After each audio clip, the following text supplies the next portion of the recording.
9 inches వెడల్పు అలాగే 10 inches పొడవు తీసుకోవాలి. పైనుంచి మనం 3 ఇంచెస్ అనేది డౌన్ చేసుకోవాలి హ్యాండ్ షేప్ కోసం.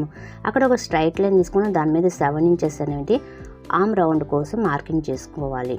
ఇప్పుడు హ్యాండ్ లూజ్ ఎంత ఉందో అంత పెట్టుకోండి. దానికి 1.5 ఇంచ్ అనేది మనము ఖర్చుల కోసం, పైన 2 ఇంచెస్ ఖర్చుల కోసం మార్కింగ్ చేసుకోవాలి. ఇప్పుడు ఈ మార్కింగ్ని కలిపేద్దాము.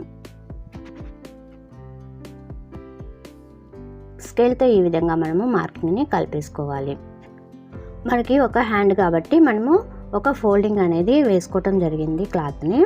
ఇది లైనింగ్ క్లాత్ అనేది మనం ఈ విధంగా మార్కింగ్ చేసుకోవాలి లైనింగ్ మీద. ఇప్పుడు మనం హ్యాండ్ షేప్ ఇచ్చుకోవాలి. దానికి లోత్ అనేది ఈ విధంగా తీసుకోవాలన్నమాట. ఇప్పుడు హ్యాండ్ కటింగ్కి మార్కింగ్ అయిపోయింది కదా. ఇప్పుడు మనం చిన్న చిన్న టక్స్ పెట్టుకోవాలి. ఇలా ఘాట్లు అనేది పెట్టేసుకుంటే స్టిచ్చింగ్ అప్పుడు ఉపయోగపడతాయి అన్నమాట ఇవి మనకి.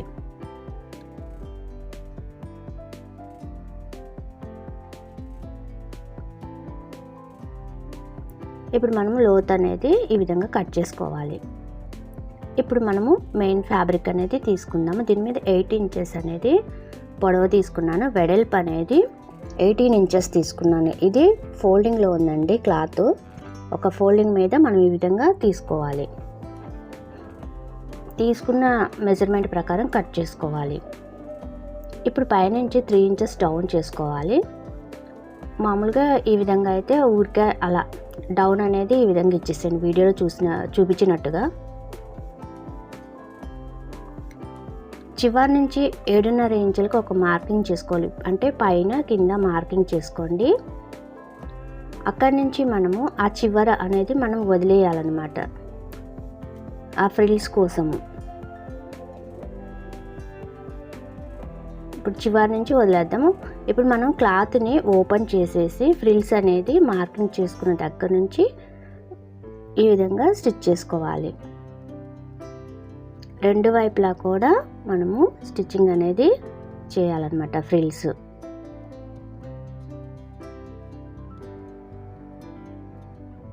ఈ విధంగా ఫ్రిల్స్ మనం మొత్తం కూడా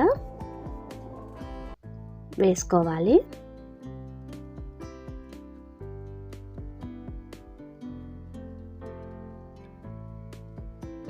ఖర్చులు ఉంటే మనము కట్ చేసేసేయాలి. ఇప్పుడు బోర్డర్ ఉంది కదా, బోర్డర్ని తీసుకొని ఈ విధంగా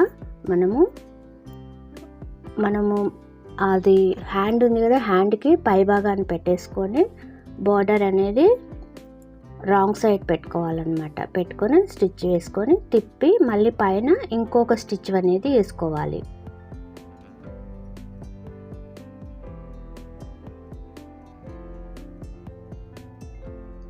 ఇలా పైన ఇంకొక స్టిచ్ వేసిన తర్వాత ఇప్పుడు మనము చూడండి ఏదైనా ఎగుడు దిగుడు ఉంటే కట్ చేసేసుకోవాలన్నమాట.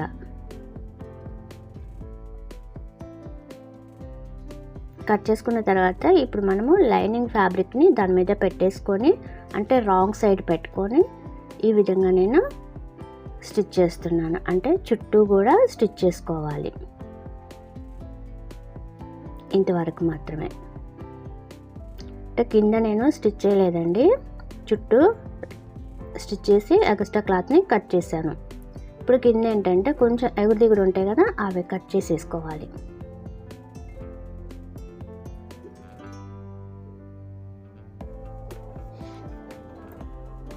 ఇలా కట్ చేసుకున్న తర్వాత ఇప్పుడు క్లాత్ని మనము చూడండి చిన్నగా కొంచెం అనేది మనము ఫోల్డింగ్ చేసుకోవాలి. అంటే ఒక 1/2 ఇంచ్ వరకు ఫోల్డింగ్ చేసి కొంచెం ఇలా గట్టిగా ఇలా అనండి. అది కొంచెం అక్కడ ఒక ఫోల్డింగ్ అనేది ఏర్పడుతుంది అన్నమాట మనకి. ఇలా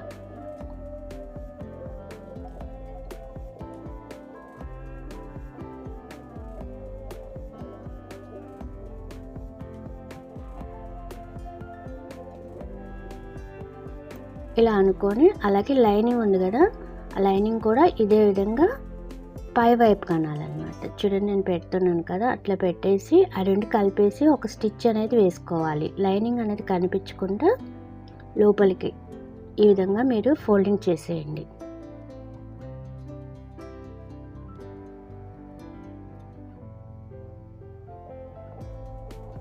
దాని మీద మెయిన్ ఫ్యాబ్రిక్ని ఈ విధంగా కొంచెం ఫోల్డింగ్ చేసి 2 కలిపి పట్టుకొని చివరి వరకు కూడా మనం స్టిచ్ వేసుకోవాలి.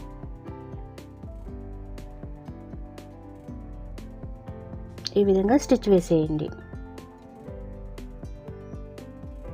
ఇప్పుడు 1.5 ఇంచులకి ఒక క్లాత్ అనేది ఫోల్డింగ్ చేసుకొని, అంటే 1.5 వెల్వెట్ తోటి నేను క్లాత్ తీసుకొని దాన్ని ఫోల్డింగ్ చేసి ఒక స్టిచ్ వేసాను. స్టిచ్ వేసుకొని ఆ తర్వాత ఫ్రిల్స్ అనేది ఈ విధంగా వేస్తున్నా.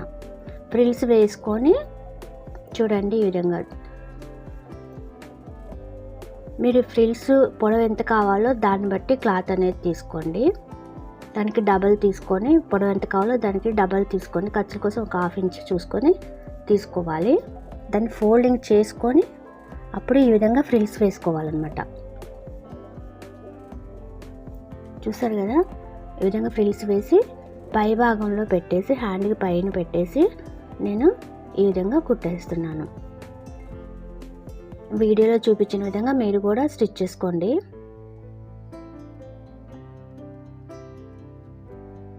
సర్దుకుంటూ మనము నీట్గా స్టిచ్ చేసుకోండి. మొత్తం స్టిచ్చింగ్ అయిపోయిన తర్వాత ఇక ఇలా తిప్పేద్దాము. తిప్పేసి పైన కూడా ఒక స్టిచ్ వేసుకోవాలి.